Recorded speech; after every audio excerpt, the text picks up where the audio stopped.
Welcome to Team Draft Tactics with your hosts, Brian, David, Eugene, and Roger. Joining us today are me, Roger, Brian.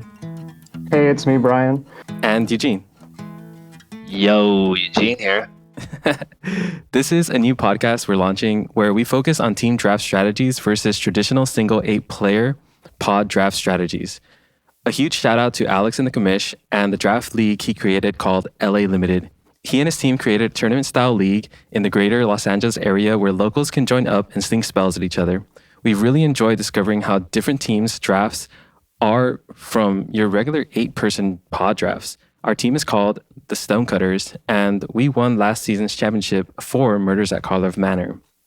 Now, we want to start our podcast with, what is team draft? Well, we have this little excerpt from WotC themselves talking about team draft. You grab 2 friends and battle against another team of 3 for 1v1 games. Seating arrangements for this format consist of 2 teams, Team A and Team B, each with 3 players, seating alternatives between the teams as you go around the table. No communication, verbal or nonverbal, is allowed between players during the draft, and a minimum deck is about 40 cards per deck. Now, what we want to focus on our first episode is how to team draft. And one of the first questions I want to ask is actually towards you, Brian, because you do something very particular when you come to drafts, and I kind of want to hear from you, and Eugene, chime in whenever you can. But our first question is what to take to a team draft, and what are some of the things that you, Brian, because I know you bring like 3 backpacks and stuff. What do you take into your team drafts normally? Oh man, yeah, I'm famous for that. I'll have a backpack that has all my magic gear. It happens to be huge, but I'll have another backpack that has everything I think I might need, including water. There'll be some snacks too, some kind of drink, maybe caffeinated if it's a big match. And I just like to have everything on hand in case I get thirsty, in case I feel like I'm a little hungry. I don't want anything to get in the way of being ready to keep playing. Yeah, you'll see Brian with like a gigantic mason jar, multiple gigantic mason jar full of brown, orange, green liquids. Yep, it's stimulants and relaxers.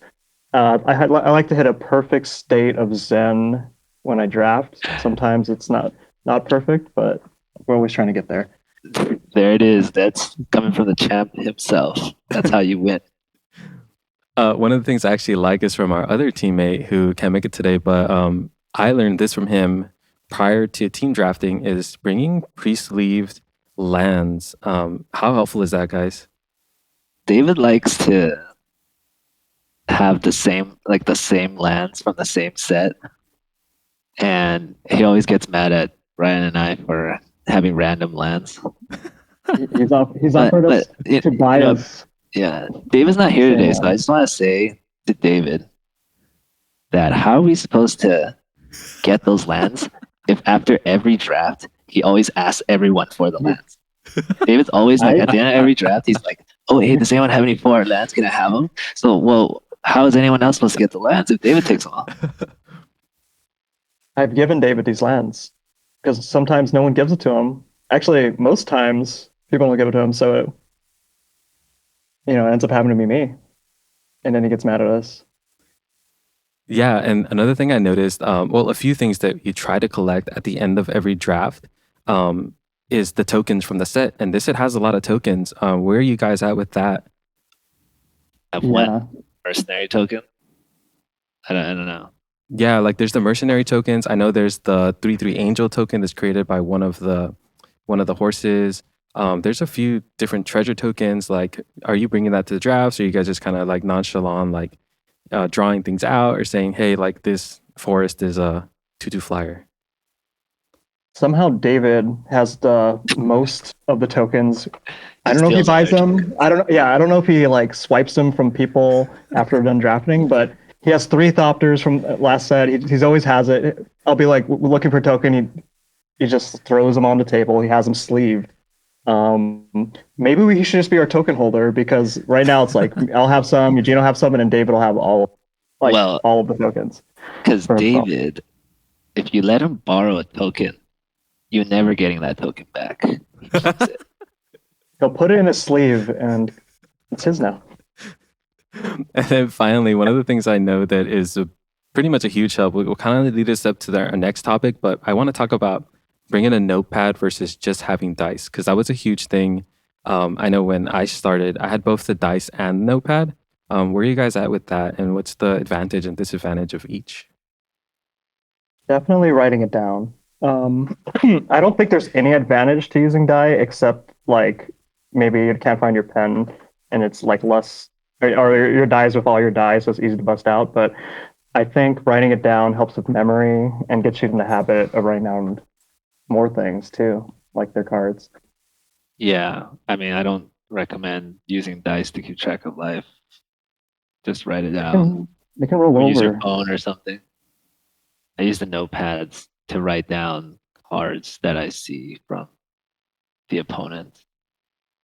So it flows perfectly into our next topic, which is going to be team talk. And for people new to team draft, this might be a foreign subject because you're not usually or typically talking to the other drafters around your table. But in a 6-person pod with 3 people on your team, you are encouraged to talk to people about what's happening. So I love how you guys were talking about the notepads and writing down everything that you see. So, Eugene, how has team talk affected both your drafts, gameplay, and why is it important to write down all of the cards that you're seeing? If you're team drafting, you can talk to your team during not during the draft, but after the draft, talk to each other to help each other build the decks. You can talk to each other during the games because you're sitting right next to each other. We often ask each other whether we should keep a hand or mulligan a hand. That's a pretty common one. And between matches, we talk to each other about what cards we've seen from the other decks. And that's where the notepads come in. So we write down all of the important cards, like all of the removal and bombs. And then when we go to round 2 and we're playing a different opponent, then we can tell our teammate what cards to expect. Yeah, not only that, we also kind of break down the deck's game plan. Is it trying to be aggressive? Is it trying to draw the game out and get advantage? So we also say like, okay, your deck's probably faster than them, or they're not that fast, but your deck will probably want to go to the late game and go for a late game and win that way. So that we have like a game plan going in and break down like the important cards that are part of the team that opponent strategy. Really important having that going in so you kind of know how to navigate the games.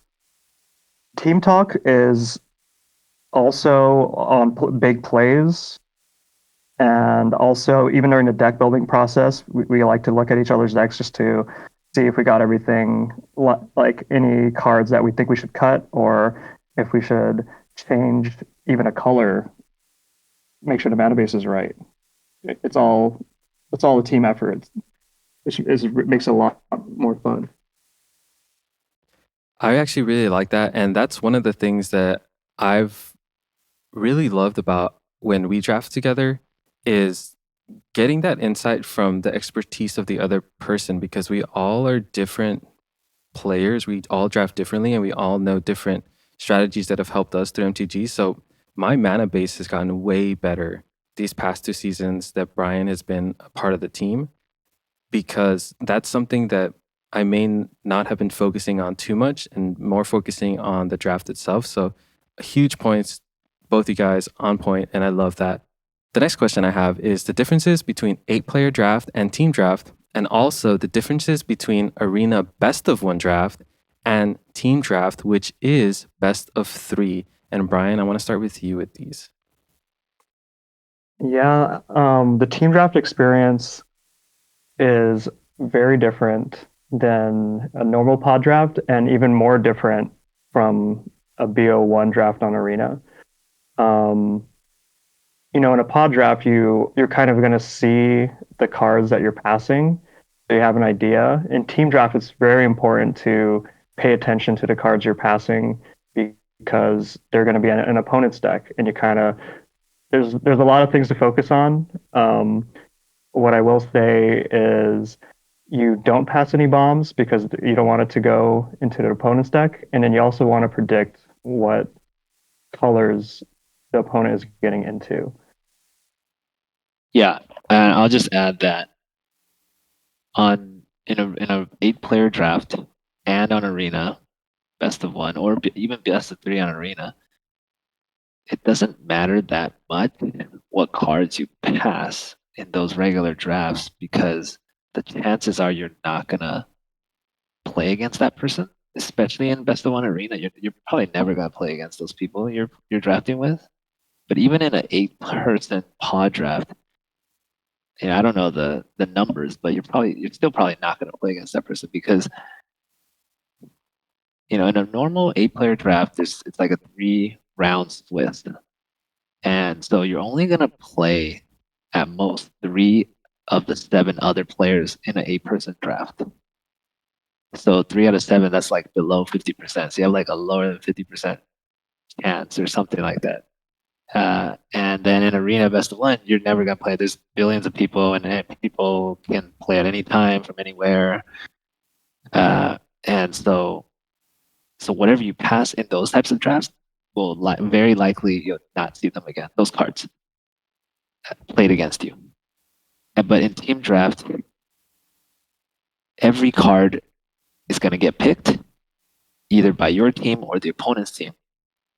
And the good cards will be played either by your team or the opponent's team. And if it's picked and played by the opponent's team, that means that it's going to be played against you and every single one of your teammates.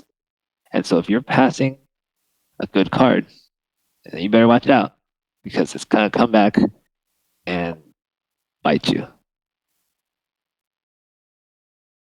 I actually love that point, and I think it also brings us to something that I failed to mention earlier. It's how you win a team draft. So, how many games do you need to win in order for your team to have won a team draft? Eugene. It's it's first to 5 match wins. So there are 3 rounds, and in any round, one team can have 1 win, 2 wins, or 3.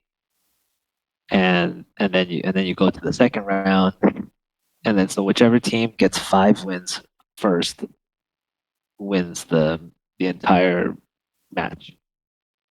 Nice. And I think that leads to a lot of what you guys were talking about, which is the importance of when you pass a bomb, there's a likelihood that you're going to play against that bomb or your teammates going to play against that bomb because of the nature of how you're going to win these matches and how many actual matches you're going to have. From your guys' experience, and I want to hear from Brian on this, how many times have you gotten to, let's say, it comes down neck and neck, each team has 4 wins and you just need that last win? Like, how has that happened? Does that happen? And how likely is that to happen, Brian? It felt like it happened a lot, at least 2 or 3 times a season, and each season in LA Limited ranges from 6 to 8 games, depending on if you make the playoffs. So 6 games and then semifinals and finals. By games, I mean matches. By matches, I mean, meeting between 2 teams. Yeah, I think it's been happening more often as everybody's getting better, and also like the league's getting more competitive, and also as the season gets later into the season, people know this format better, and then so the last couple of weeks and in the playoffs, it's usually goes down to the wire. Yeah, I mean, last season for Murders at Karlov Manor, our semifinals match went down to the last game.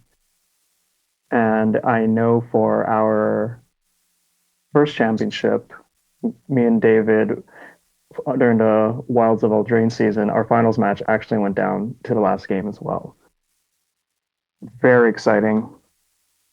It was an incredible match to watch, and it just more emphasizes the point which you guys are hitting on. You're gonna play every player, so your draft strategies, which actually leads us great into our next segment, which we're gonna talk about team draft strategies, and how that all happens. And we want to start simple, and then our future podcasts are gonna start elaborating more on more advanced strategies and what to think about while you're in the draft versus also while you're playing and how you're choosing your opponents. But we want to start very simple. And right now, I want to ask this question of Brian, because Brian is kind of our mana connoisseur. He kind of has taught us a lot about fixing your mana base.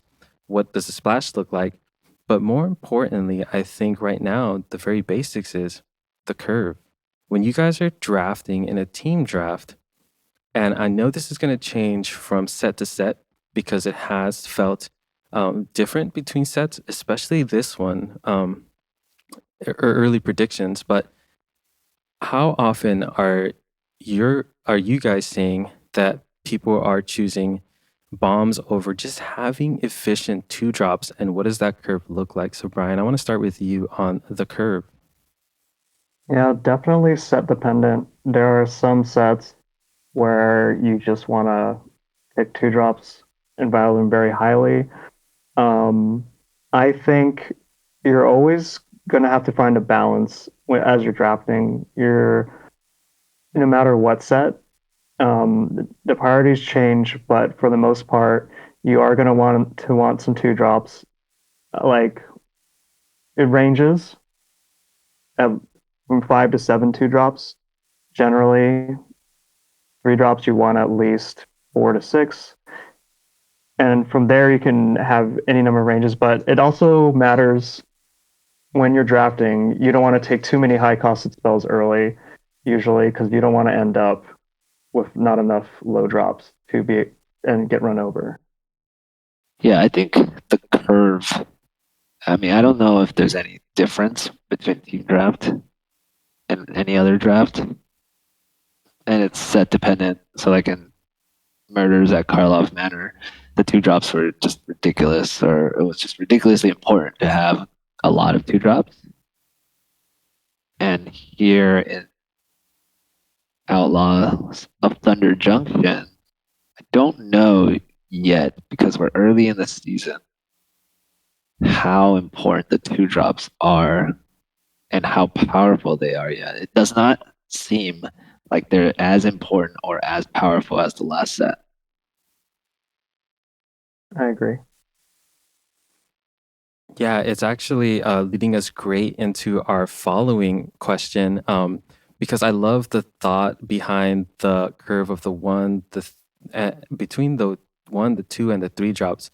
But I'm feeling something in this set, and let's touch on synergies. So Eugene, synergies, how important do you feel that in Outlaws of Thunder Junction are they going to be? And how do you feel moving forward is your team going to be trying to figure out these synergies, prioritizing these synergies over picking a bomb versus having a card that's so well synergized with your deck as the higher pick and shipping the bomb that you can possibly destroy later? So Eugene, please tell us a little bit about your thoughts.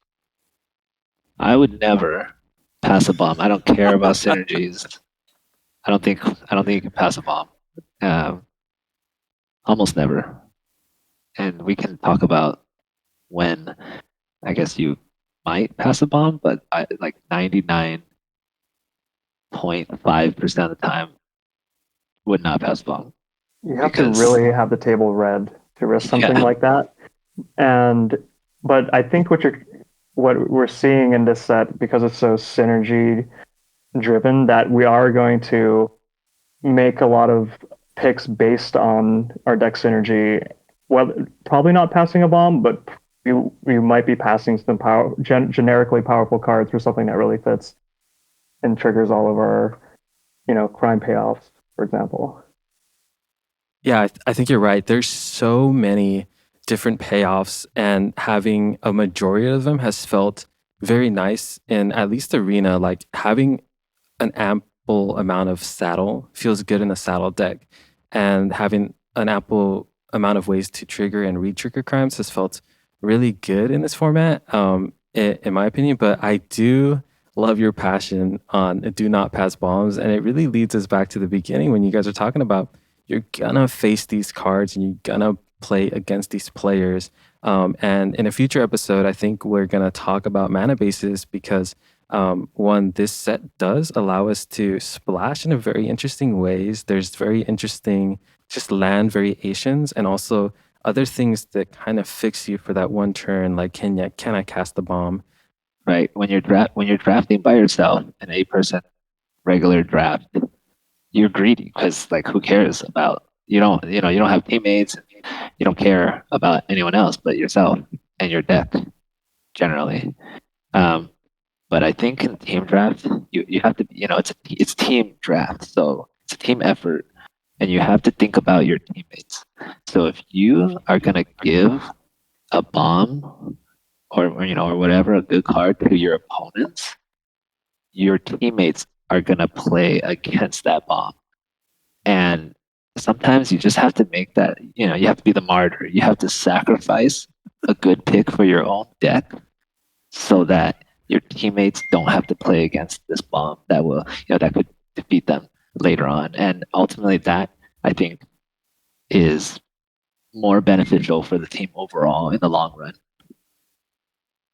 Definitely. Well, y'all heard it here first. Gotta be a martyr, yo. So let's talk a little bit. We're going to pivot away from strategies because this is episode 1, and we're going to have more developed episodes on strategies, curve, what we're seeing as synergies, and what we think are the bombs that you should not be passing. But right now, we want to ask a question of draft etiquette, especially team draft etiquette. So, Brian, I'm going to shoot this one to you because you did something very interesting your first time around in the LA Draft Leagues, and that is one. What's it like finding subs and kind of how does subs work in the LA limited format? And this might only be in our kind of like tournament style league. But also, you did something cool where you joined a team your first season, which was kind of cherry picked from 3 different teams. So I kind of want you to touch on that experience, kind of the sub experience, and then we're going to continue with more questions on draft etiquette. But I'd like to hear your thoughts on that. Yeah, my first season came together at the stroke of midnight. I like to say, on the deadline of the team draft league sign up, I joined a draft that night with David, who is part of a team that with Eugene and Roger before they met me, and Eugene and Roger were taking a season off. David still wanted to play. He recruited me. We still were looking for a third, and we played a draft at Darkside Games, and there was Matt. Matt was looking for a team too. We all joined up, and it worked together perfectly. As far as subs go, the league has a protocol where if you're looking for a sub for your match, because it's a 3-person team, sometimes someone can't make it, you post in the subs league Discord channel requesting someone who's free, and there's someone's going to volunteer. There's never been a time where no one's found a sub. So if you're thinking of joining but you're not sure about your schedule, it'll always work out. Missing a couple games is something that happens, and it's not a big deal at all. Our team's fortunate where we have a good roster here with between Roger, David, Eugene, and I, where we haven't for a sub. And yeah, I mean, it's been great joining this league from start to now. I 100% agree. This draft league thing, it built a community where there was no community. And I'm glad that you mentioned the Discord. And for other people listening to this podcast, let's say you're like somewhere like in Michigan or New York, and you're thinking about creating your own team, really start with community. And hopefully we can have Alex the Commish join this podcast and just kind of talk about what that looks like and how that's all set up, because it's incredible kind of like how they've set it up and everything, like kind of just accessibility, having all the different things from like knowing how long the league's going to be, how many games are going to be played, how many teams there are, and just all of that stuff is like really time consuming. And I'm so glad that they're doing it. It's a lot of fun for us. I know it's brought a lot of joy to our team. And yeah, I just wanted to throw that out there. Now, I'm going to continue with etiquette. And there's something like, so we know this is tournament based, but it's also, there isn't an official referee, at least in our league. There might be in other leagues around. If you're in a league somewhere else, there might be official kind of like refs, like administering the games. But for the most part, for us, it's kind of just the team players are dictating what's happening in the draft. But as it equates to draft etiquette itself, Eugene, I want to ask you a question. And this goes towards plays and takebacks. What have you seen during your few seasons now of in this league on just kind of like plays and takebacks? Like how cool is it to do takebacks since there is no official referee, and like is it really chill nonchalant, or do some of these games matter where you're not getting takebacks?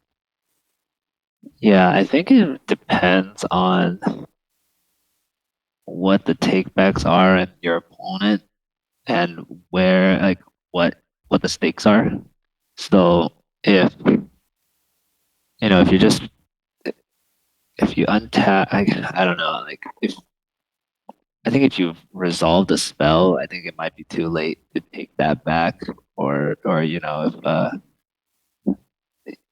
you want to take back something from a turn previous or something like that, or a previous phase.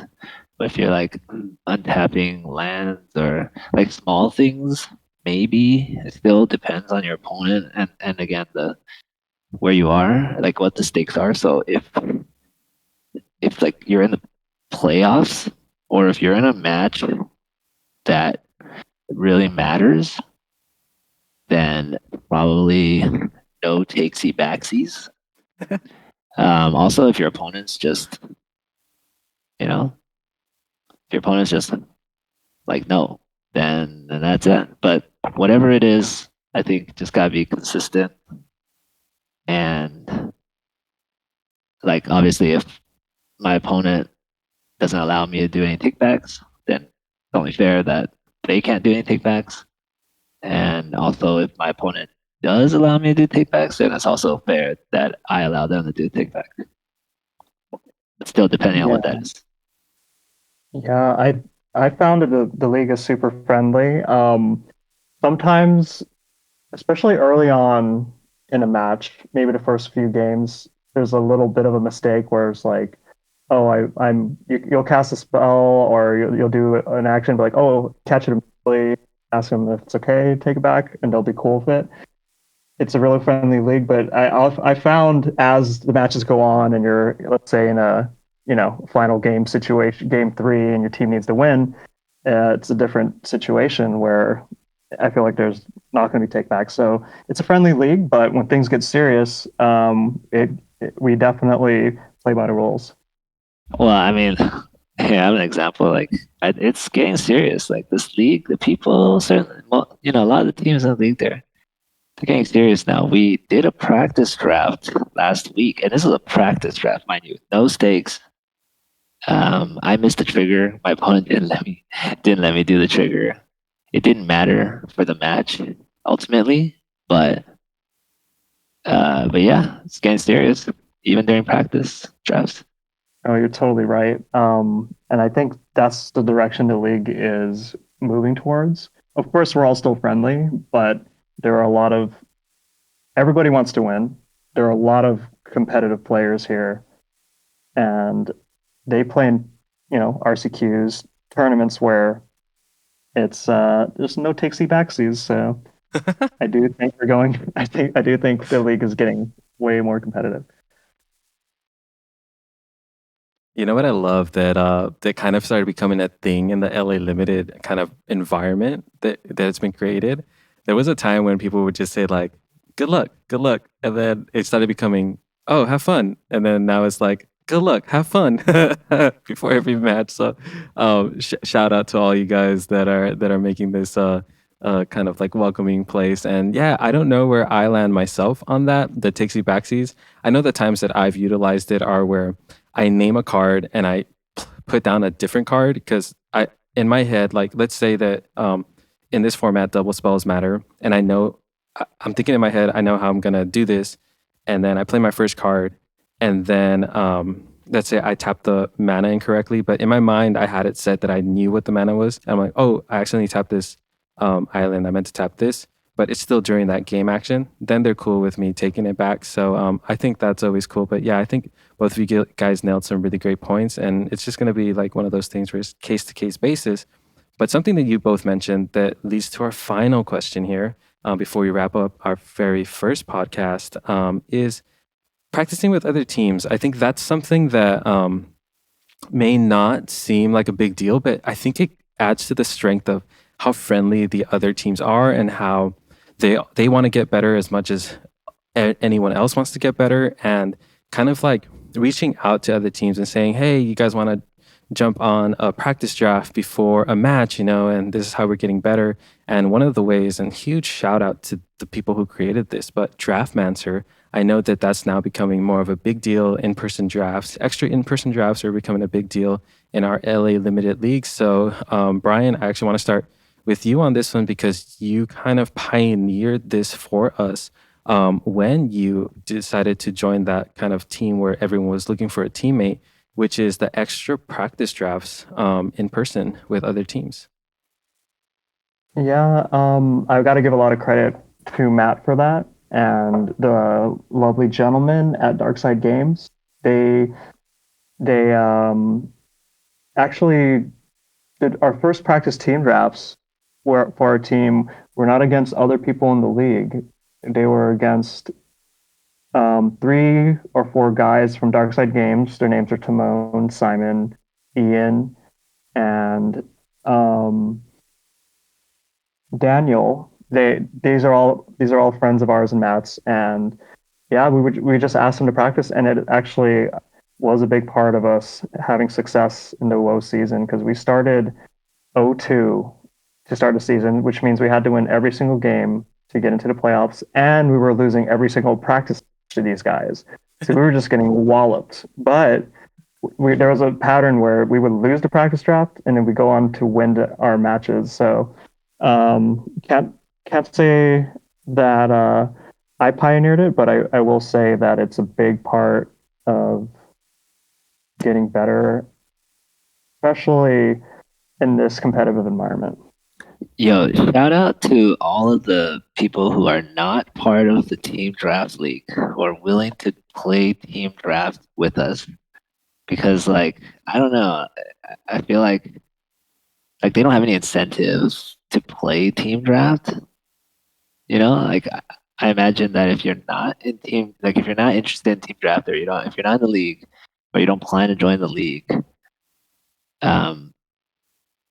probably 8-player drafts are more fun. I don't know, but thanks to everyone who's done team drafts with us. I think once you team draft and you have a group of friends that do it, like at Darkside, it's addictive. I think anyone who hasn't tried it yet should, because it is my favorite way to draft. Yeah, I love all those points. One of the things with the practice drafts that is really helpful is, for me at least, is cutting through the illusion of best of one arena draft. Because when you're playing best of one arena draft, you have 2 other players, which is equal to 6 more packs, which is equal to so many more good looks at speccing a better deck, or finally getting that land that you've been waiting for to make your splashes happen. Whereas in a 6-person pod, the thing that you realize is, okay, we're down 2 other players from an 8-person pod. I'm not really used to this, and I'm not going to draft the kinds of decks I'm drafting on Arena. Sometimes, very rarely, you do when you just fit in that lane and you're kind of like cruising the surf. But when you're not doing that, I'm just like, yo, like this is kind of a shite deck, but it's It gonna can be, work. yeah, it can be real brutal. Like some team drafts are just so cutthroat that your deck is. You just look at it, just like, how is this deck going to function during the draft? You feel like you're train wrecking. It is definitely not the same. And yeah, if you're, you got to keep that in mind if you're trying it out. You can't expect to have an arena BO1 number. 100% agree. And I think that does it. And this is the end of podcast number 1, guys. I'm excited. I hope it recorded properly. So I'm just going to leave this in here. Any last words, Eugene and Brian, before we sign off? You know, this is the beginning of something beautiful. I think you guys stay tuned. If you found this at all interesting, we're only going to go deeper. Yeah, and I think Roger's putting together a bunch of other materials like archetype guides and a bunch of other stuff. We're gonna probably have a bunch of stuff available for those who are interested, and hopefully more and more people will do team drafts all over the world. People all over the world. Love Team it. draft. All right, y'all. Have a good one. Peace. Later, guys. Bye.